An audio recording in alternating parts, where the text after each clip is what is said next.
이번에는 2.6 화학식에 대해서 같이 살펴보도록 하겠습니다.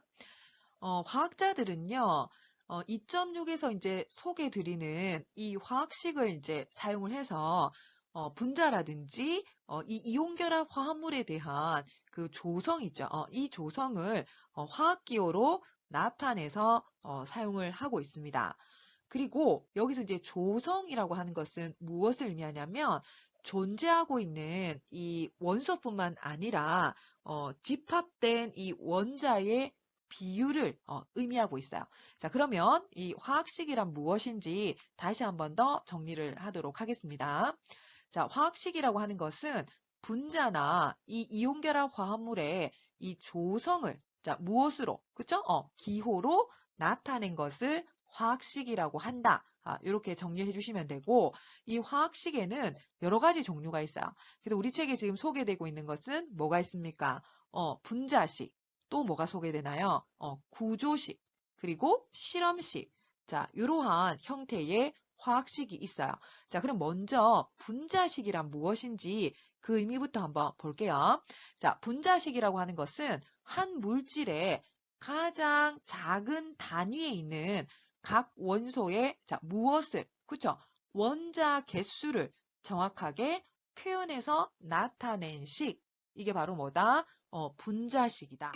자, 그러면 우리 예를 한번 볼까요? 자, 여러분, 물이 있잖아요. 여기에 물의 분자식이라고 해서 뭐가 적혀 있습니까? H2O라고 적혀져 있죠. 즉, 물의 분자식은 H2O이고 이건 무엇을 의미하느냐?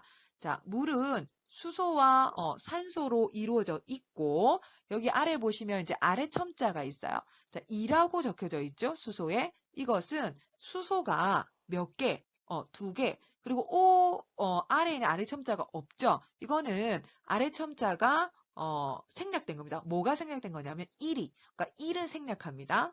그래서 O는 하나, 수소는 2개.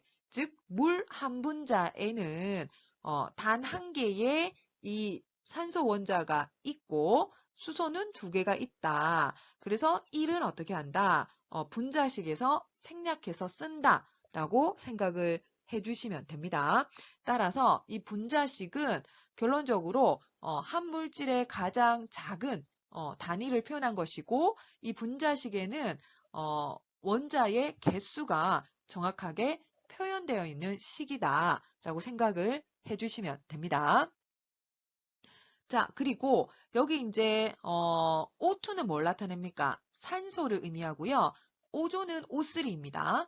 이 산소와 오존은 둘 다 뭡니까? O로 이루어져 있죠? 그래서 이 산소와 오존을 우리가 무엇이라고 하냐면 동소체라고 합니다. 동소체란 무엇을 의미하냐면 두 가지 이상의 뭡니까? 그죠? 형태로 존재하는 원소, 즉 두 가지 이상의 다른 형태를 가지는 원소를 무엇이라고 한다? 동소체라고 한다라고 생각을 해주시면 돼요. 그래서 O로 O2 산소, 그 다음에 O로 O 3개, 그죠? 오존 이렇게 두 가지 이상의 형태로 존재한다. 즉 동소체다라고 생각을 해주시면 됩니다. 자, 그리고 구조식이 있습니다. 구조식은 분자 내에서 각 원자들이 서로 이제 어떻게 이제 결합하고 있는가를 말 그대로 그 뼈대 구조를 나타낸 식을 바로 뭐라고 한다? 구조식이라고 한다. 그래서 우리가 물을 H2O라고 쓰면 이거는 분자식이 되는 것이고요. 이거를 어떤 결합으로 이루어져 있는지 그 결합을 표현해서 나타냈다면 그건 구조식이 되는 겁니다. 그래서 여기 보시면 O하고 H 간의 이 결합을 표현해서 나타냈죠? 그래서 이렇게 표현해 주시면 바로 구조식이 되는 겁니다. 자, 그리고 세 번째 뭐가 있습니까? 여러분, 분자식 말고 뭐가 있죠? 구조식까지 살펴봤죠? 세 번째 뭡니까? 실험식입니다. 자, 이 실험식은 존재하고 있는 그 원소들의 종류하고 그 다음에 그 원자들의 가장 간단한 정수비로 나타낸 가장 간단한 화학식을 실험식이라고 합니다. 여기도 정리되어져 있죠. 화합물에 존재하는 원소의 종류와 그 원자들의 가장 간단한 정수비로 나타낸 식, 이것을 무엇이라고 한다? 그죠? 실험식이라고 한다.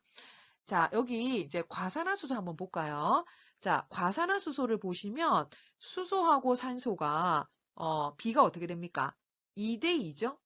그러면 이거를 여러분이 간단한 정수비로 표현하면 1대 1이 되겠죠. 따라서 이 과산화수소에 대한 실험식은 뭐가 된다? HO가 된다.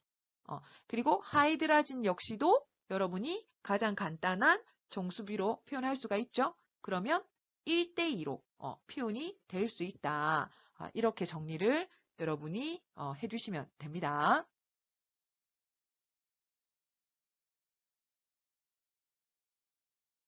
지금부터는 분자식, 구조식, 분자 모형에 대해서 같이 살펴보도록 하겠습니다. 자, 먼저 분자식을 볼 건데요. 자, 여러분 분자식은 어떤 식을 의미했습니까? 그쵸. 우리가 한 물질의 가장 작은 단위에 있는 각각의 그 원소의 원자 개수를 어떻게 했나요? 그죠. 정확히 표현해서 이제 나타낸 식, 그게 바로 분자식입니다. 근데 여기 보시면 수소 어떻게 표현됩니까? H2, 그러니까 수소 원자가 이제 두 개 있다 이런 의미가 되죠. 그리고 물은 H2O, 암모니아는 NH3, 메테인은 CH4. 자, 이렇게 표현이 되고 있고요. 그다음에 두 번째, 이 수소와 물과 암모니아와 메테인에 대한 이제 구조식이 표현이 되어져 있습니다. 자, 여러분 구조식은 뭡니까? 그렇죠. 분자 내에서 이 각각의 이제 원자들이 서로 이제 어떻게 결합을 하고 있는가를 나타내고 있는 화학식을 무엇이라고 합니까? 구조식이라고 하죠. 자, 그래서 수소는 이렇게 HH 간에 이렇게 결합. 그리고 물은 O를 중심으로 해서 양옆에 이렇게 수소가 이제 결합되어져 있는 형태. 그리고 뭐 메테인을 보시면 탄소를 중심으로 해서 수소가 이렇게 이제 4개 결합되어져 있는 그러한 형태로 이루어져 있죠. 자, 그래서 구조식 표현이 되어져 있고요. 그 다음에 아래편에 보시면 이제 공막대 모형, 공간 체험 모형이라고 해서 이제 분자 모형이 소개가 되고 있어요. 자, 여러분, 분자는 우리가 직접 관찰하기 어떻습니까? 너무 작죠. 그렇기 때문에 우리는 이러한 분자를 볼 수 있게 하는 효과적인 방법으로 무엇을 사용하고 있냐면 바로 이 분자 모형을 사용하고 있습니다. 그리고 현재 이제 사용되고 있는 이 분자 모형의 이제 두 가지 표준 형태가 지금 이제 소개드렸던 공막대 모형, 그다음 두 번째는 공간 채용 모형입니다. 각각의 특징을 한번 보시면 이 공막대 이제 모형에서는요, 이 원자는 구멍이 뚫려 있는 나무나 플라스틱 공이 이 원자로 사용이 되고 있고요. 그 다음에 가운데 보시면 이제 연결되어 있는 결합이 표현되어져 있는 것이 있죠. 요거는 막대나 이제 스프링으로 이제 표현이 되는데 화학 결합을 의미하고 있습니다. 이 공막대 모형의 이제 전반적인 특징을 보자면 이 원자들 사이에서 요 각각의 원자들 사이에서 요 막대나 이제 스프링이 이루는 각도 있죠? 이 각도는 실제 그 분자의 결합각에 아주 가깝게 표현이 되고 있습니다. 그리고 여기 보시면 이 수소 있죠? 이 수소 원자를 이제 제외하고는 모든 공은요 같은 크기입니다. 그럼 예를 들어 이제 물에 있는 O, 그 다음에 암모니아에 있는 N, 메테인에 있는 탄소 모두 다 공이 같은 크기라는 거죠. 자, 그럼 어떻게 구분 짓고 있냐면 각각의 이 원자를 특정한 색으로 이렇게 나타내고 있어요. 그래서 크기는 동일하고 색을 달리해서 원자를 표현하고 있다라고 생각을 해주시면 됩니다. 자, 이 공막대 모형의 특징을 좀 더 자세히 보면 실제로 이 원자들에 대한 이 3차원적인 이 배열 있죠. 이 배열을 분명하게 보여주고 있어요. 이 공막대 모형에서는. 그리고 이게 이제 조립하는 것 자체가 매우 간단하다라고 하는 장점을 갖고 있어요. 자, 그런데 단점도 있어요. 어떤 단점이냐면 우리가 원자를 이렇게 구로 표현했잖아요. 그런데 이 공은 실제 원자 크기에 비례하고 있지 않습니다. 그리고 요 각각의 막대 있죠? 이 막대는 이 분자 내에 원자들의 이 공간, 이 공간을 너무 지나치게 가장하고 있다라고 하는 그런 단점을 가지고 있습니다. 자, 그리고 두 번째, 공간 채움 모형 한번 볼게요. 이 공간 채움 모형에서 이 각각의 원자들 있죠? 자, 이 원자는 보시는 것처럼 이렇게 이제 끝이 잘린 공 모양의 형태로 이제 표시가 되고요. 이 원자 간의 이제 결합은 어떤 식으로 이루어지냐면 여러분 이제 똑딱 단추 아시죠? 이렇게 탁 눌러서 이제 부착시키는 것처럼 이 원자들이 서로 이 똑딱 단추로 연결이 되어 있습니다. 그러다 보니까 결합 자체는 어떻습니까? 공막대 모형에 비해서 그 결합은 보이지 않는 그러한 특성을 갖고 있습니다. 자, 그리고 이 공간 채움 모형에서의 공은요, 원자의 크기에 비례합니다. 아까 공막대 모형은 원자의 크기가 다 동일하고 색을 달리 표현했다라고 말씀을 드렸잖아요. 자, 그런데 이 공간 채움 모형은 이 공 자체가 원자의 크기에 비례한다라고 생각을 해주시면 됩니다. 자, 그리고 이 공간 채움 모형은요, 이 다양한 원자 크기를 표현을 해주고 있기 때문에 보다 좀 더 정확하다라는 그러한 특징을 가지고 있습니다. 자, 그럼 단점을 좀 볼게요. 이 공간 채움 모형은 어떤 단점을 이제 가지고 있냐면 조립을 하는데 많은 시간이 조금 걸립니다. 아까 공막대 모형은 만들기가 아주 간단하다라고 했죠. 조립이 간단하다. 그러니까 막대를 구에게 끼우기만 하면 되는 거였는데 이 공간 채움 모형 자체는 조립하는데 시간이 조금 걸린다. 라는 단점이 있고요. 그리고 이 원자들에 대한 이 3차원적인 이 위치가 잘 나타나지 않는다라는 단점을 가지고 있습니다. 자, 그래서 어떤 모형이 더 좋은 모형이냐 이렇게 표현하기가 어려워요. 그렇기 때문에 여러분이 필요에 따라서 공막대 모형을 선택해서 써주셔도 되고 아니면 공간 채움 모형으로 분자를 표현을 해주셔도 됩니다. 자, 그럼 밑에 분자 모형 한 번 더 정리할게요. 자, 분자 모형은 어떻다? 그죠? 눈으로 직접 이제 관찰하기에 너무 작은 분자를 효과적으로 보이게 하기 위해서 만든 모형이다. 이렇게 정리를 해주시면 됩니다.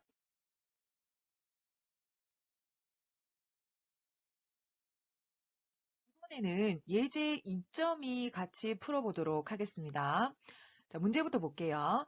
유기용매와 부동액으로 이제 사용이 되는 자, 무엇을 그죠? 메탄올의 분자식을 쓰시오라고 표현하고 있습니다. 자, 그러면 여러분이 어떻게 표현해 줘야 됩니까? 그쵸. 각 원소의 원자 개수를 여러분이 정확하게 표현을 해서 써주시면 되는 거죠. 자, 메탄올은 분자식이 어떻게 되냐면 CH3의 OH입니다. OH. 자, 그래서 여기 보시면 원자 표시를 이제 참고해야 되는데 이 메탄올을 이루고 있는 것은 뭐다? 수소와 그 다음에 탄소, 산소다. 수소 원자는 몇 개? 그죠? 4개. 이렇게 4개. 그 다음에 탄소 원자는 1개. 산소 원자도 1개. 이렇게 존재를 한다는 거죠. 그렇기 때문에 우리가 이제 분자식을 쓴다면 CH4O 이렇게 쓸 수도 있지만 메탄올의 이제 분자식을 쓸 때는 표준 방법이 어떤 형태냐면 CH3OH 이렇게 써주셔야 돼요. 왜냐하면 여러분 이 메탄올은 이제 알코올이잖아요. 그렇기 때문에 그 알코올을 의미하는 이런 작용기들이 있어요. 이게 바로 OH이거든요. 그래서 이 OH가 이렇게 이제 분자식의 표현이 되도록 써주는 표준 방법입니다. 그래서 여러분이 메탄올의 분자식을 쓰시오라고 하면 CH3OH 이렇게 표현을 해주시면 됩니다. 자, 그리고 여백 부분에 뭘 하라? 메탄올의 공막대 모형이 있다라고 설명하고 있죠. 자, 그래서 여러분 책 옆에 메탄올의 공막대 모형도 여러분이 같이 한번 이 문제 푸시면서 같이 참고로 봐주시면 됩니다.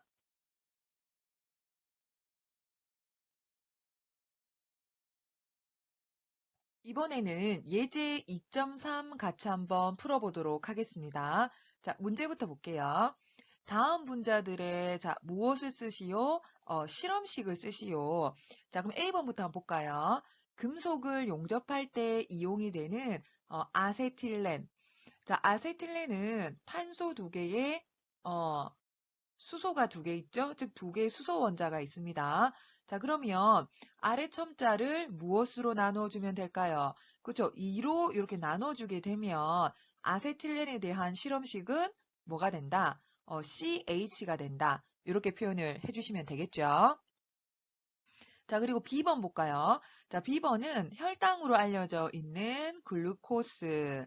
자, 글루코스는 밑에 설명에도 역시 나오지만 탄소 원자 6개 맞나요? 그 다음에 수소 12개, 그 다음에 산소 6개 이렇게 들어져 있죠? 6개가 들어 있습니다. 그러면 아래 첨자를 6으로 나누어 주시면 되겠죠? 그럼 6으로 나누면 탄소 하나에 H 2개에 O 하나 이렇게 존재를 하겠죠. 그래서 실험식은 CH2O가 된다. 이렇게 여러분이 정리를 해주시면 됩니다. 자, 그리고 C번 한번 문제 풀어볼까요?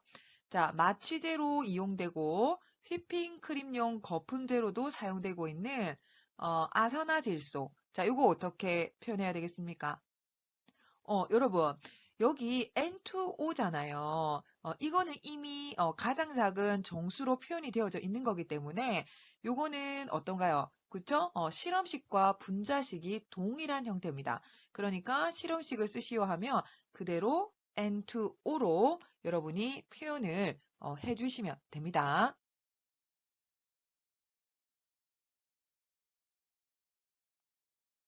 이번에는 이온결합 화합물에 대해서 같이 살펴보도록 하겠습니다. 자, 먼저 이온결합 화합물이란 뭔가 그 의미부터 볼게요. 자, 이온결합 화합물이라고 하는 것은 양이온과 이 음이온의 이제 결합으로 이루어져 있는 화합물을 의미하고 있습니다.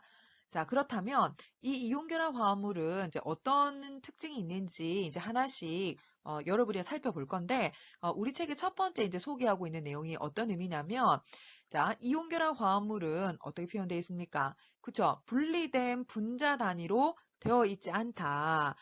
여러분 이게 어떤 의미냐면 요 H2O 같은 경우에는 분리된 분자 단위로 이렇게 존재를 하죠. 하지만 이온결합 화합물은 이렇게 이제 분리된 분자 단위로 되어 있지 않기 때문에 이 이온결합 화합물에 대한 우리가 이제 화학식은 어떻게 표현하냐면 일반적으로 실험식의 형태로 표현을 합니다.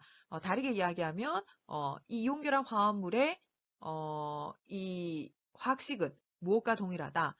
실험식과 동일하다. 이렇게 생각을 해주시면 돼요. 자, 그래서 실험식과 동일하다라고 표현이 되어져 있죠.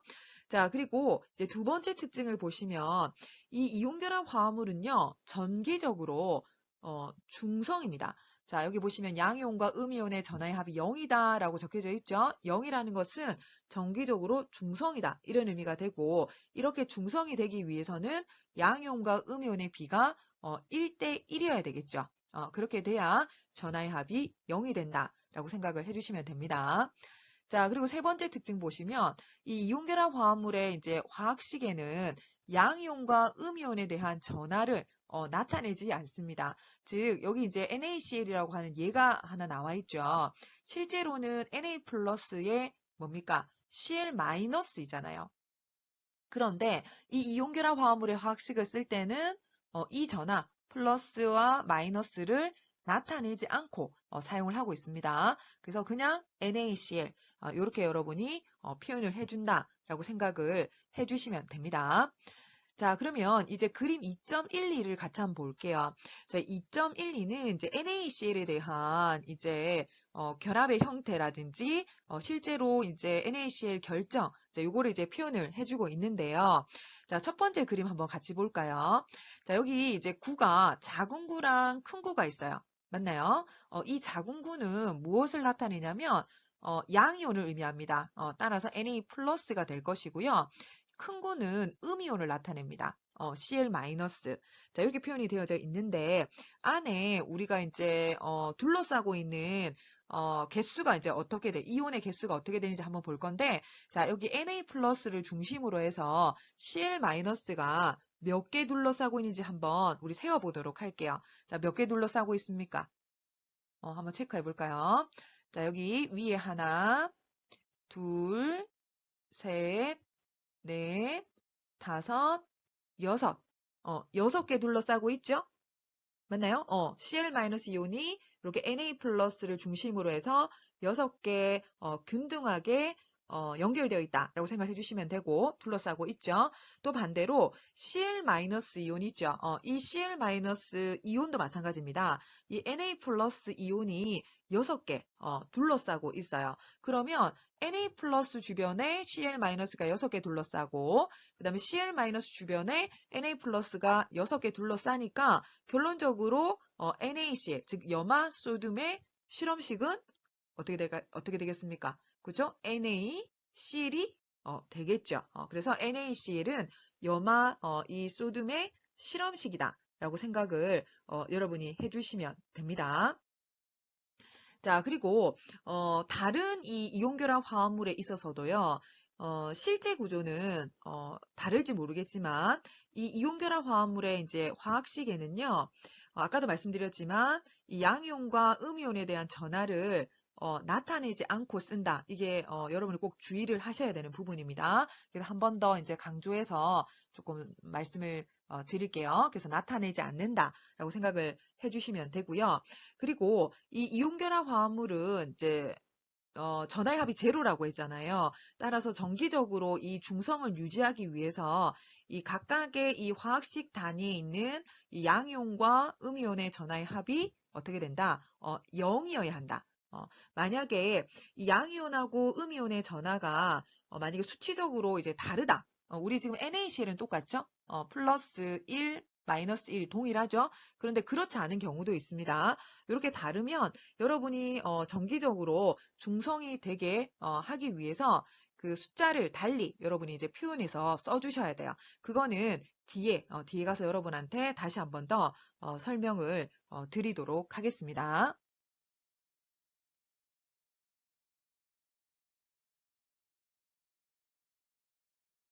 이번에는 이온결합 화합물을 이제 만들 때 어떤 금속과 이제 어떤 비금속이 주로 결합을 하는지 그걸 한번 같이 살펴볼게요. 자, 여기 보시면 이온결합 화합물을 이룰 때 가장 반응성이 큰 금속, 그러니까 주기율표에 나와 있는 1A족, 알칼리 금속이랑 2A족, 알칼리 토금속, 즉 녹색으로 이제 표현이 되어져 있죠. 자, 이렇게 반응성이 큰 금속이랑 그리고 반응성이 큰 비금속, 여기 보시면 지금 하늘색으로 표현이 되어져 있죠. 이 비금속이 이제 결합을 해서 무엇을 만든다?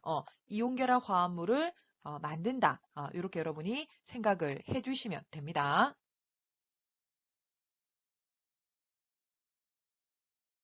이번에는 이온결합 화합물의 화학식을 같이 살펴보도록 하겠습니다. 자, 그럼 먼저 이온결합 화합물이란 무엇인지 그 의미 한 번 더 정리를 하도록 할게요. 자, 이온결합 화합물이라고 하는 것은 양이온과 음이온의 이제 결합으로 구성이 되어져 있다. 그리고 화학식은 실험식과 어떻다? 동일하다. 양이온과 음이온의 전하의 합은 0이어야 한다. 자, 요 개념을 여러분이 잘 정리를 하시고 밑에 이제 이온결합 화합물에 이제 예들이 나와 있어요. 그럼 이 예를 통해서 올바르게 이제 이온결합 화합물이 이제 표현이 되어 있는지, 즉 화학식이 올바로 표현되어 있는지 같이 한번 보도록 하겠습니다. 자, 첫 번째 경우인데요. 산화 알루미늄이죠. 자, 보시는 것처럼 알루미늄은 3가짜리 양이온입니다. 양이온. 맞나요? 그리고 산소는 2가짜리 음이온입니다. 자, 근데 보시면 알루미늄은 3가고요. 산소는 2가짜리 음이온이기 때문에 이 양이온과 음이온의 전하의 합이 0이 되지 않죠. 그러면 여러분이 이렇게 0이 되도록 하려면 알루미늄 3가를 몇 개 더 들고 와야 되는지, 그리고 산소, 이 음이온을 몇 개 더 가지고 와야 되는지를 생각을 해주셔야 돼요. 그러면 여러분 알루미늄 3가가 몇 개 있으면 되겠습니까? 2개 있으면 되겠죠. 2개 있으면 위에 이제 계산식처럼 한번 해보면 플러스 3짜리가 2개 있으면 플러스 6이 되죠. 자, 그리고 산소도 보시면 몇 개, 3개를 가지고 오면, 즉 마이너스 2짜리가 3개가 있으면 여러분 이걸 곱하면 마이너스 6이 되죠? 그럼 결론적으로 플러스 6, 마이너스 6이 되는 거니까 양이온과 음이온의 전하의 합이 0이 되는 겁니다. 그래서 여러분이 전체적으로 전하의 합이 제로가 되도록 표현을 해주신다면 알루미늄 그죠? 2개, 그 다음에 산소 3개, 요렇게 여러분이 표현을 해주시면 됩니다. 자, 그리고 밑에 거 한번 볼까요? 브롬이나 칼슘이 있습니다. 자, 칼슘 2가짜리입니다. 그 다음에 브로민 1가짜리예요. 그러면 플러스 2, 마이너스 1, 제로가 되지 않죠. 그럼 이걸 동일하게 만들어 주시려면 칼슘은 하나, 그 다음에 브로민은 2개가 오게 되면 전체적으로 전하가 플러스 2, 마이너스 2가 되면서 0이 만들어지게 되죠. 따라서 브롬이나 칼슘은 칼슘에 브로민, Br 2개 이렇게 2개가 온다라고 여러분이 과학식에 표현을 해서 써주시면 됩니다. 자, 그리고 세 번째, 탄산 소듐이 있죠. 자, 요 탄산 소듐에서 이 소듐은 1가입니다. 1가짜리고 요 탄산 이온은 보시는 것처럼 CO3 E-, 그러니까 E-를 띠고 있어요. 자, 그러면 서로 전하의 합이 제로가 되지 않죠? 그럼 이걸 제로가 되도록 만들어 주시려면 Na 플러스가 2개가 와야 되겠죠. 자, 그러면 플러스 2가 되고요. 그리고 탄산이온은 그대로 하나가 있으면 전체적으로 어떻게 되겠습니까? 0이 되겠죠. 자, 여러분이 이 양이온과 음이온의 전하의 합이 제로가 되도록 하려면 어떻게 여러분이 써주시면 되냐면요. 그 양이온이 있다면 자, 여기 한번 다시 볼게요. 자, 알루미늄. 자, 요 3가고 산소 2가죠. 자, 이랬을 때 이 양이온의 요 아래편에 써야 되는 숫자는요, 무엇과 동일하냐면, 여기 음이온이 있잖아요. 음이온의 이 전하와 동일합니다. 그래서 여러분이 이렇게 내려 쓴다라고 생각을 해주시면 돼요. 그래서 2 써주시면 되고요.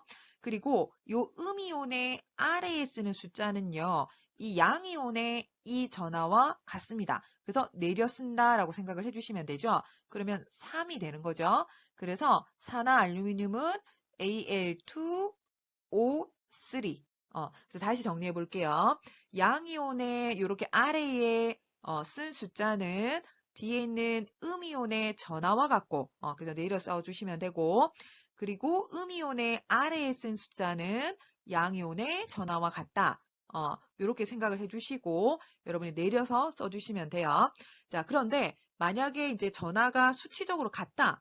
그러면 아래 첨자는 당연히 필요하지 않겠죠? 근데 그렇지 않다면 여러분이 이렇게 내려서 써서 여러분이 숫자를 이제 표현을 해주시게 되면 전체적으로 전하의 합이 0이 된다.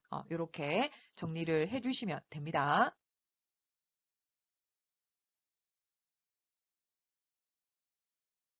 이번에는 또 다른 예를 통해서 우리가 화학식 올바르게 표현되어 있는지 한번 보도록 할게요. 자, 여러분, 여기 이제 음이온 쪽에 가로가 있어요. 자, 이 가로를 어떤 경우에 이제 사용하는지를 조금 설명드릴게요. 자, 여기 이제 NO3 이죠? NO3. 자, 요거는 1가짜리 음이온이고요. 우리가 이러한 음이온을 다원자 이온이라고 합니다. 자, 다원자 이온이라고 하는 것은 2개 이상의 원자를 포함하고 있는 경우를 말해요. 그래서 여기 보시면 N에 O 3개니까 2개 이상의 원자를 포함하고 있는 이온이잖아요. 그래서 다원자 이온이라고 하는데 전체적으로 1가짜리입니다. 그렇다면 이 철은 몇 가짜리냐면 2가짜리예요. 2가. 2가. 그럼 전체적으로 제로가 되지 않으니까 여러분이 이것을 제로가 되도록 하려면 어떻게 해야 될까요? 그쵸. 이 NO3 1가짜리 음이온을 전체적으로 2개 가지고 와야 된다는 거예요. 자, 그러면 이걸 이제 2개 가지고 올 때 여러분이 이제 이 2를 어떻게 표현해서 써야 되느냐?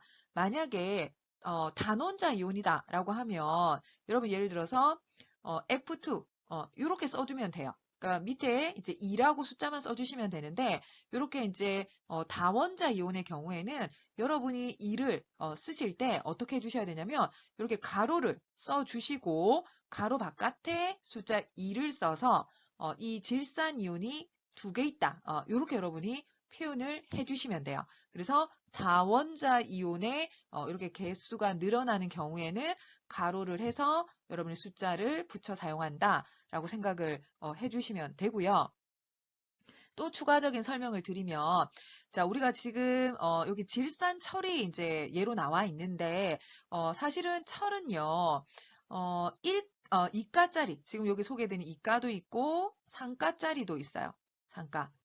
그러면 이 두 가지 중에서, 철이 몇 가짜리인가는 어떻게 여러분이 구분해 주셔야 되냐면, 뒤에 있는 음이온을 보고 결정을 해 주셔야 됩니다. 자, 요거 NO3 1가짜리, 그죠? 1가짜리가 두 개가 있으니까 전체적으로 뭐가 되겠습니까? 마이너스 2가 되겠죠. 그러면 이게 제로가 되려면 이 철이 몇 가짜리? 그쵸? 2가짜리가 되어야지만, 그쵸? 전체적으로 제로가 될 수 있어요. 그래서, 요렇게 이제 양이온이 이제 여러 개가 이렇게 여러 형태가 나올 수 있는 경우에 어떤 양이온인지를 확인하시려면 무엇을 보고, 그죠? 뒤에 있는 음이온을 보고 결정해야 된다라고 생각을 해주시고 화학식을 여러분이 봐주시면 됩니다.